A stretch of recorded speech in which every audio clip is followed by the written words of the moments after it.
الحمد لله الذي لا يبلغ مدحته القائلون ولا يعصينا مولاه ولا يعدي حقه المجتهدون الذي لا يدركه بعد الهمم ولا يناله غوث الفتن الذي ليس لصفته حد محدود ولا نعت موجود ولا وقت معدود ولا أجل ممدود فطر الخلائق وبقدرته والنشر الرياح وبرحمته وأبصر میدانات أول دين معرفته وكمال معرفته التصديق به وكمال التصديق به التوحيد وكمال التوحيد وإخلاص له نفي الصفة عن كل شهادة صفة أنه غير الموصوف أنه غير الصفة فمن وصف الله سبحانه فقد قرنه فمن قرنه فقد سناه فمن سناه فقد جزاه فمن جزاه فقد جهله فمن إشار إليه فقد عاده فمن عاده الصلاة والسلام والتحية والإكرام على النبي الرحمة وقادر المغفرة وقائد خير والبركة ومنتزل بعد من الحلقة سيدنا ومولانا أبي القاسم محمد اللهم صل على محمد وآل محمد اما بعد بسم اللہ الرحمن الرحیم خاندان زہرا پر بلند آواز سے صلوات اللهم صل على محمد وآل محمد مزاج مولا کی نفاستوں پر ناگوار نہ گزرے تو صلوات ذرا بلند آواز سے اللهم صل على محمد وآل محمد ایک دفعہ مل کے دوبارہ صلوات کرنا اللهم صل على محمد وآل محمد دعا ہے پروردگار عالم سے کہ بانیان کا یہ تمام خرچ اخراجات کوشش کاوش کو اپنی بارگاہ میں قبول و منظور فرمائے آپ حضرات کا اس فرش پہ چلایا میرا عظیم خالق اللہ اپنی بارگاہ میں قبول فرمائے کوئی غم نہ دے سوائے غم حسین کے اللہ خداؤں کی دعا میرے اللہ قبر کی پہلی رات ہو زیارت امیر نصیب فرما قیامت کا دن ہو شفاعت شبیر نصیب فرما محشر کے روز اکاٹ میں قرآن اکاٹ میں دامن اہل بیت نصیب فرما ہمارے آخری وارث کا ظہور جلد سے جلد فرما ہمیں امام کے انوار و انصار میں شامل فرما ہر عزادار کو مرنے سے پہلے لازمی مرتبہ تمام زیارات مقدسہ کی زیارت نصیب فرما تمام دعاؤں کو قبولیت تک پہنچائے سہارا درود کا لے ایک دفعہ ملتے سارے بلند آواز سے صلوات تلاوت فرما اللهم صل علی محمد وآل محمد آن مادہ تطہیر پر ایک دفعہ مل کے بلند آواز سے صلوات اللهم صل علی محمد وآل محمد اجازت ہے بات شروع کی جائے بسم اللہ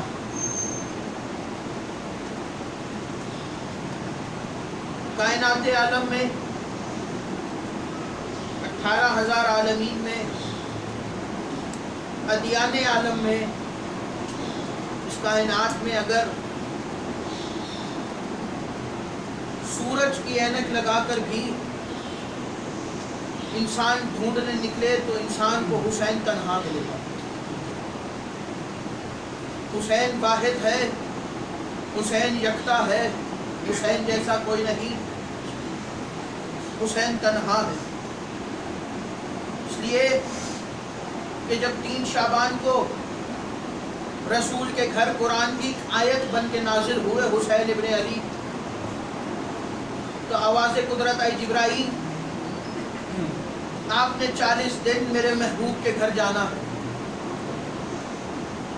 اور 40 دن مسلسل 10,000 فرشتوں کے قبائل لے کے جانے ایک فرشتوں کے قبیلے میں 10,000 فرشتے ہوتے ہیں اللہ نے کہا جبرائیل 10,000 قبائل روز جانے چاہیے اور جو ایک دن چلا جائے وہ دوسرے دن نہ جائے جو ایک دن زیارت کر کے آ جائے گا وہ دوبارہ زیارت کو نہیں جائے گا روز مختلف فرشتے ہونے چاہیے مختلف قبائل ہونے چاہیے اور روز 40 دن مسلسل میرے محبوب کے گھر آپ نے مبارکباد دینے جانا۔ پہلا دن تھا، جبرائیل نے آسمان فرشتوں کے ساتھ جیسے ہی چھوڑا، پروں کی آواز اتنی زیادہ تھی کہ زمین پر بیٹھے اللہ کے گناہگار نے وہ آواز سنی، اور آواز سننے کے بعد اس نے آواز دے کے کہا کہ جبرائیل، یہ اتنے فرشتے آسمان کیوں چھوڑ رہے ہیں؟ کیا قیامت آ گئی ہے؟ تو اس وقت جبرائیل نے مسکرا کے کہا کہ فطرس، قیامت کا تو پتہ نہیں، لیکن وارث قیامت ضرور آ گیا ہے اس دنیا میں۔ اس دنیا میں وارث قیامت ضرور آیا ہے، اور ہم اللہ کے حکم سے حضرت محمد کے گھر 40 دن مسلسل مبارکباد دینے جا رہے ہیں۔ فطرس نے کہا مجھے بھی لے چلو، میں تمہارے ساتھ چلنا چاہتا ہوں، شاید مجھے محمد کے در سے شفا مل جائے۔ جبرائیل نے فطرس کو اٹھایا اور لے چلا، اور در رسول خدا میں پہنچا اور سلام کیا رسول کو، اور سلام کرنے کے بعد کہا یا رسول اللہ، بعد السلام، اللہ نے آپ کو آپ کے نواسے کی مبارکباد بھیجی۔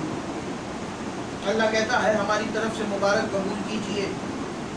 اللہ کا پیغام پہنچایا، پیغام پہنچانے کے بعد فطرس نے، جبرائیل نے کہا کہ یا رسول اللہ، یہ اللہ کا گناہگار فرشتہ، اس نے غرور کیا تھا جس کی وجہ سے اس کے پر چھین لیے گئے، یہ آپ سے شفا مانگنے آیا۔ تو رسول نے آواز دے کے کہا کہ اس کے بدن کو حسین کے جھولے سے مس کرو، اس کے بدن کو حسین کے جھولے سے مس کرو، اسے شفا مل جائے گی۔ میں کہوں گا یا رسول اللہ، اس جھولے میں حسین بھی موجود تھے اور جبرائیل حسین کی مبارکباد دینے آیا تھا، آپ کہہ دیتے کہ حسین کے بدن سے مس کر دو، اس کو شفا مل جائے گی، آپ حسین کے جھولے سے کیوں مس کروا رہے؟ تو ایسا عجب نہیں کہ رسول کا جواب آئے کہ میں آج سے 1400 سال بعد آنے والے ان منافقین کو جواب دینا چاہتا ہوں کہ جو یہ کہتے ہیں کہ شبی نکالنا حرام ہے، میں انہیں یہ بتانا چاہتا ہوں کہ جو چیز میرے لال حسین سے منسوب ہو جائے وہ شفا عطا کر دیتی ہے، چاہے وہ لکڑی کا جھولا ہو، چاہے وہ کپڑے کا علم بنا ہوا ہو، چاہے وہ گھوڑا ہو، جو چیز حسین سے منسوب ہو جائے وہ شفا دے دیتی ہے۔ حسین ایک طبیب کا نام ہے، انسانیت جس دروازے پہ تھکنے کے بعد دستک دے اسے دروازہ حسین کہتے ہیں۔ زخمی انسانیت جہاں دستک دے کہ مجھے کوئی سہارا دو، تو جس دروازے پہ دستک وہ دیتی ہے اس دروازے کو حسین ابن علی کا دروازہ کہتے ہیں۔ کوئی عام شخصیت نہیں، حسین ابن علی۔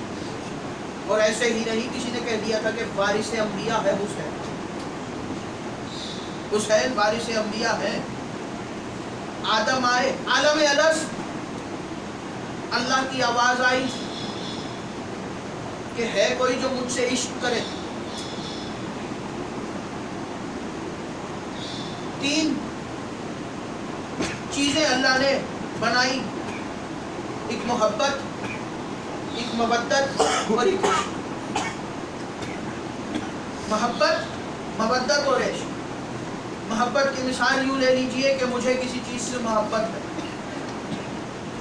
انتہا کی محبت ہے مجھے کسی چیز سے، وہ چیز گم ہو جائے، اس کے گم ہونے پہ مجھے کچھ دن غم رہے گا، لیکن اس کے بعد میں اس کو بھول جاؤں، اس کی جگہ نئی چیز آ جائے گی، مجھے اس سے محبت ہو جائے۔ یہ ہے محبت کہ اگر کوئی چیز گم جائے اور اس سے محبت ہو تو کچھ دن اس کا غم رہتا ہے، اس کے بعد اس چیز کو بھلا دیا جاتا ہے۔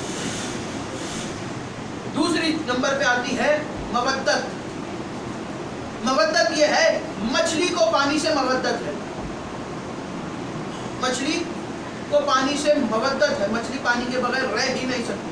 اسی لیے تو رسول نے کہا تھا کہ قُلْ لَا أَسْأَلُكُمْ عَلَيْهِ أَجْرًا إِلَّا الْمَوَدَّةَ فِي الْقُرْبَى، میرے اہل بیت سے مودت کرو، میرے اقربا سے مودت رکھو تاکہ ان کے بغیر رہ ہی نہ سکو۔ آخری نمبر پہ آتا ہے عشق۔ عشق عام انسان کے بس میں نہیں، عشق عام انسان کے بس میں نہیں۔ محبت میں کیا ہوتا ہے، یہ بھی دے، یہ بھی دے، یہ بھی دے، یہ بھی دے، یہ بھی دے. لمبی چوڑی فہرست محبت میں پیش کر دی جاتی ہے کہ مجھے یہ بھی چاہیے، یہ بھی چاہیے، یہ بھی چاہیے. عشق میں یہ ہے یہ بھی لے، یہ بھی لے، یہ بھی لے، یعنی جو کچھ آپ کے پاس ہے وہ سب لٹا دو. عشق دیکھتا نہیں ہے کہ آگے کون ہے. جس سے عشق ہو جائے اس پہ سب کچھ لٹا دیا جاتا ہے. ہمیں حسین ابن علی سے عشق ہے، ہم سب کچھ لٹانے کے لیے تیار ہے حسین کے نام. عشق عام انسان کے بس کی بات ہے. اللہ نے عالم الست میں 1,24,000 انبیاء کی ارواح کھڑی ہے اور اللہ نے آواز دے کے کہا کہ ہے کوئی جو مجھ سے عشق کرے، ہے کوئی جو مجھ سے عشق کرے. 1,24,000 انبیاء نے یک زبان ہو کے بولا کہ ہم عشق کریں گے، ہم تجھ سے عشق کریں گے. اتنا کہنا تھا کہ آواز قدرت آئی، وعدہ یہاں کرو امتحان وہاں لوں گا، وعدہ یہاں کرو امتحان وہاں لوں گا. وعدہ ہو گیا، انبیاء کے آنے کی سلسلہ شروع ہوا. آدم اس دنیا میں آئے، آدم اس دنیا میں آئے اور آدم اور حوا کی جدائی ایک لمبا مرحلہ. اس طرح دونوں کی ملاقات ہوئی، دن گزرتے رہے، آدم کے ہاں اولاد ہوئی، اولاد بڑی ہوئی. آواز قدرت آئی آدم عشق کرو گے؟ پھر اللہ وعدہ کیا ہے عشق کروں گا. ابھی آدم نے عشق کا سوچا تھا کہ گھر میں بیٹا قاتل نکل آئے. آواز قدرت آئی جہاں نقص ہو وہاں عشق کیسا. عشق میں نقص نہیں ہوتا، عشق بغیر نقص کے ہوتا ہے. آدم کے بعد نوح آئے، کہا نوح عشق کرو گے؟ اور نوح نے کیسے تبلیغ کی. 900 سال صرف تبلیغی عمر ہے جناب نوح. 900 سال تک تبلیغ کرتے رہے جناب نوح، اور تبلیغ کرتے رہے. اور جب جناب نوح باہر نکلتے قوم پتھر مارتی، سر سے لے کے پاؤں تک زخمی ہو جاتا. تو اللہ کہتا ہے کہ ہم فرشتے کو بھیجتے، فرشتہ اپنا پر مس کرتا تو نوح ٹھیک ہو جاتا. سارا دن پتھر کھاتے زخمی ہوتے، رات کو فرشتہ آتا اپنا پر مس کرتا، نوح ٹھیک ہو جاتے. جناب نوح جب 900 سال تبلیغ کر کے تھک گئے تو جناب نوح نے گریہ شروع کیا اور قوم کے لیے عذاب مانگا. اسی لیے جناب نوح کا نام نوح ہے کہ نوح نوحہ پڑھتے تھے. نوح کہتے ہیں نوحہ پڑھنے والے کو. اور یہ لوگوں کی پرانی عادت ہے کہ جو نوحہ پڑھتے ہیں انہیں پتھر مارے جاتے ہیں. جو نوحہ پڑھتے ہیں انہیں پتھر مارے جاتے ہیں. نوح نوحہ پڑھتے تھے اس لیے نوح کا نام نوح رکھ دیا گیا. 900 سال گزرے، جناب نوح نے کہا میرے اللہ 900 سال ہو گئے اس قوم کو تبلیغ کرتے کرتے، لیکن یہ قوم ہے کہ کچھ مانتی ہی نہیں ہے. اب ان پہ عذاب بھیج، اب میری بس ہو گئی. اتنا کہنا تھا کہ جبرائیل آسمان سے نازل ہوئے اور جبرائیل نے چند کھجوریں حضرت نوح کے ہاتھ میں رکھی. حضرت نوح نے کہا کہ اتنے عرصے میں اس سے کچھ مانگا بھی تو مانگا صحیح، اس نے دیا صحیح، اس نے بھی کھجوریں بھیج دی. اتنے عرصے میں نے اس سے اگر کچھ مانگا ہے تو جو چیز مانگ رہا ہوں وہ دے. اس نے کھجوریں بھیج دی. جبرائیل نے آواز دے کے کہا کہ اللہ کہتا ہے کہ نوح کھجوریں کھا اور کھجوریں زمین میں گاڑ، اس میں سے درخت اگے گا. جناب نوح نے کہا کہ میں اس کھجور کو زمین میں گاڑوں، پتہ نہیں کتنا عرصہ. کھجور کا درخت وہ واحد درخت ہے جو سب سے زیادہ دیر لگتا ہے بڑا ہونے میں. جناب نوح نے کہا اس کو میں ابھی گاڑوں گا، پتہ نہیں کتنا عرصہ لگے گا اس کو بڑا ہونے. جناب جبرائیل نے کہا کہ نوح تو اس کو گاڑ، اس پہ پانی ڈال. اللہ کہتا ہے یہ فوراً بڑے ہوں گے. جناب نوح نے ویسا ہی کیا، زمین کو کھودا، کھجور کی گٹھیوں کو گاڑا تو درخت دیکھتے ہی دیکھتے بڑے ہو گئے. اب جبرائیل نے کہا کہ نوح اس کو کاٹو اور اس کی کشتی بناؤ. اب جناب نوح نے اس کو کاٹا اور کشتی بنانا شروع کی اور اعلان کیا کہ جب کشتی تیار ہو جائے اور میں صدا دوں تو جو میرے چاہنے والے ہیں وہ آ کے کشتی میں سوار ہو. تو نوح کی بستی میں ایک عورت رہتی تھی. وہ دوڑتی ہوئی آئی اور وہ اس نے آ کے کہا کہ یا نبی اللہ آپ کی کشتی تیار ہو گئی. جناب نوح نے کہا کہ جس دن تیار ہو جائے گی اس دن میں تجھے بلا لوں گا.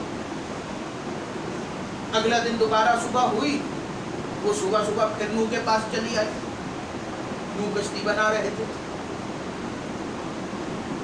اس نے کہا یا نبی اللہ کشتی تیار ہو گئی. تو جناب نوح نے کہا کہ میں نے آپ سے کل بھی کہا تھا کہ جیسے ہی کشتی تیار ہو جائے گی میں آپ کو بلا لوں گا. تیسرے دن وہ پھر آ گئی. اس کو دوبارہ واپس بھیجا. 3-4 دن جب مسلسل وہ آتی رہی تو جناب نوح کو آخر میں غصہ آ گیا. غصے میں آ کے کہنے لگے کہ میں نے جب آپ سے کہا کہ جب کشتی تیار ہو جائے گی تو میں آپ کو بلا لوں گا, پھر آپ بار بار کیوں آ جاتی؟ میں آپ کو خود بلانے آؤں گا. غصے میں جناب نوح کو دیکھا تو ڈر گئی اور اپنے گھر کی طرف چل پڑی اور گھر میں جا کے انتظار کرنے لگی کہ کب نوح آئیں گے اور کب مجھے بلائیں گے. نوح کی کشتی تیار ہو گئی. نوح کی کشتی میں لوگ سوار ہو گئے. نوح نے صدا دی. جب اللہ کی آواز آئی نوح عشق کرو گے تو نوح نے عشق کا سوچا تو گھر میں بیٹا باغی نکلا. کہا میرے اللہ عشق کیسا جب گھر میں باغی موجود ہے. نوح کی کشتی تیار ہوئی. سب کو سوار کیا.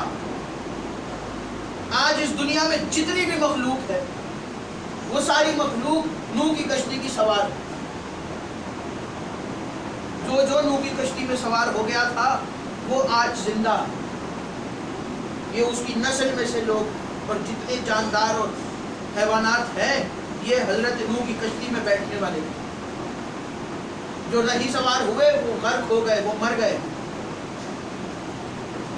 جناب نوح کا بیٹا بھی کہا کہ میں پہاڑ پہ چڑھ کے اپنے آپ کو بچا دوں گا, لیکن وہ جب پہاڑ پہ چڑھا پانی اس کے سر کے اوپر سے بھی گزر گیا. نبی کا بیٹا تھا پھر بھی غرق ہو گیا. کیوں؟ حجت کا منکر تھا. اس لیے کہ حجت کا منکر تھا اپنے زمانے کی.